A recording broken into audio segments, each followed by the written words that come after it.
जय श्री राधे राधे, कृष्णा कृष्णा। मेरे प्यारे भक्तों, आप सब कैसे हो? और अभी आपको वीडियो कैसा लग रहा है जो मैं 12 ज्योतिर्लिंग के बारे में बता रही हूँ? क्योंकि भगवान शिव की जब बात होती है तो माँ गंगा को कैसे भूल सकते हैं।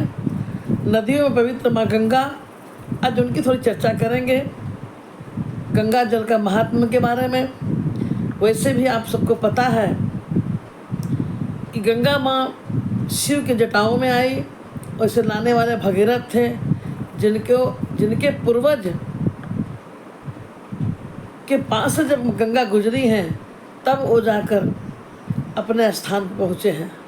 तो भगीरथ का पूरा परिवार ने खूब योग तप किया और अंतिम में भगीरथ ने ही गंगा को इस धरती पर उतारा। तो चलिए, सबसे पहले जो नहीं जुड़े हैं वो हमारे बेल आइकन को बजाकर जुड़ जाएं ताकि हमारा नोटिफिकेशन आपके पास पहले पहुंच जाए और आप सुंदर सुंदर वीडियो को देख सकें। मैं तो भगवान से यही कामना करती हूं कि आप सभी के घर में सुख समृद्धि बढ़े और बहुत बहुत आशीर्वाद। भगवान शिव के जटाओं से निकली माँ गंगा सबसे पवित्र नदी है। इसे हम कहते हैं स्वर्ग का जल। बिल्कुल, क्योंकि देखिए, आप कोई भी जल को ला के रखें, कुछ दिनों के बाद उसमें कीड़े लग जाते हैं। तो ये स्वर्ग का जल यानी गंगा का जल आप कई वर्षों तक अपने पास रखे रहें, लेकिन इस जल की तुलना में कोई जल नहीं है। तो बोले गंगा मैया की जय। ऐसी मान्यता है कि अमृत कलश की कुछ बूंदें भी इसमें गिरी थी, इसलिए यहाँ हरिद्वार में कुंभ भी लगता है। इसके जल से बहुत ही चमत्कारी चीज़ देखने मिलती है, क्योंकि इसका कारण क्या है कि चमत्कारी जल है ही बिल्कुल, और इसका प्रभाव भी बहुत चमत्कारी है। थोड़ी उसकी ही चर्चा हम करने जा रहे हैं। जैसे हम सभी सनातनी हिंदू के घर में जिस प्रकार हम ग्रंथ को रखते हैं, उसी प्रकार सभी सनातनी के घर में एक गंगा जल निश्चित मिलता है। चाहे कोई पूजा पाठ हो, चाहे कोई अच्छे कांड हम कर रहे हैं, उस वक्त गंगा जल के बिना हम उस पूजा को पूर्ण नहीं मानते। तो सबसे पहले इस जल को किस कोण में रखना चाहिए, तो मैं बताऊं कि गंगा जल पूजा रूम में रखे हैं तो ईशान कोण में आप रखें। इससे उस जगह को सबसे पवित्र माना गया है।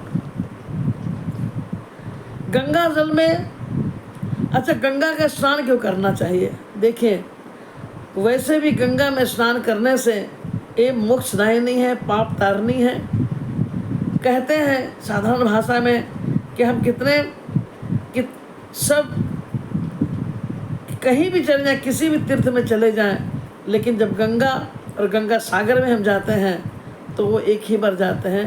गंगा नदी में बार बार आप नहाएं, लेकिन सारे तीर्थ बार बार, गंगा सागर एक बार। मेरे प्यारे, तो गंगा जैसी पवित्र नदी अतुल्य है और स्वर्ग का जल है। इसके स्नान करने से सभी पापों का नाश हो जाता है, इसलिए पाप मोक्षी गंगा भी हम कहते हैं इसे।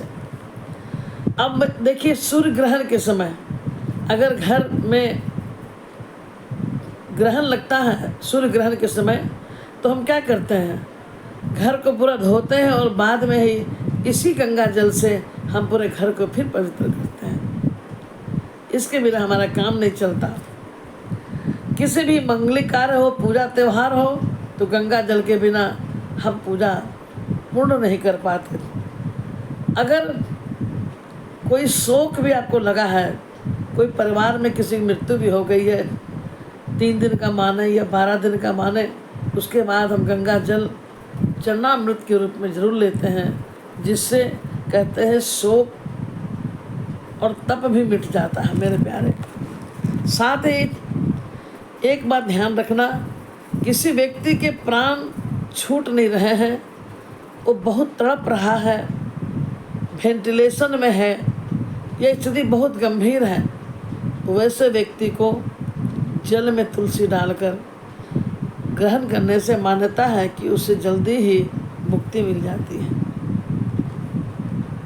मेरे भाई बहन, जिस तरह माता पिता जैसा देवता इस पृथ्वी पर और कोई नहीं हो सकता, नहीं हो सकता, उसी प्रकार नदियाँ तो बहुत है, गंगा की तरह कोई नहीं हो सकता। तो गंगा माँ शंकर की जटाओं में गिरी और वहाँ से जो निकली, आज पूरे देश में गंगा जहाँ जहाँ से निकली है, पतित पावनी गंगा, हम लोग बोलते हैं ना, मैया हो गंगा मैया, मैया हो गंगा मैया, मैया हो गंगा मैया, मैया हो गंगा मैया। गंगा मैया की जय। हम जब भी हरिद्वार प्रयाग जाते हैं त्रिवेणी नहाने, तो गंगा जल भर भर के हम लाते हैं और अपने आप को नहाकर हम अपने पापों को गंगा में छोड़ आते हैं। ये सुंदर चर्चा आपको कैसी लगी? अगर अच्छी लगी तो आप हमें लाइक और कमेंट जरूर कीजिएगा। आप सनातनी हैं तो कम से कम गंगा मैया की जय जरूर लिखिएगा।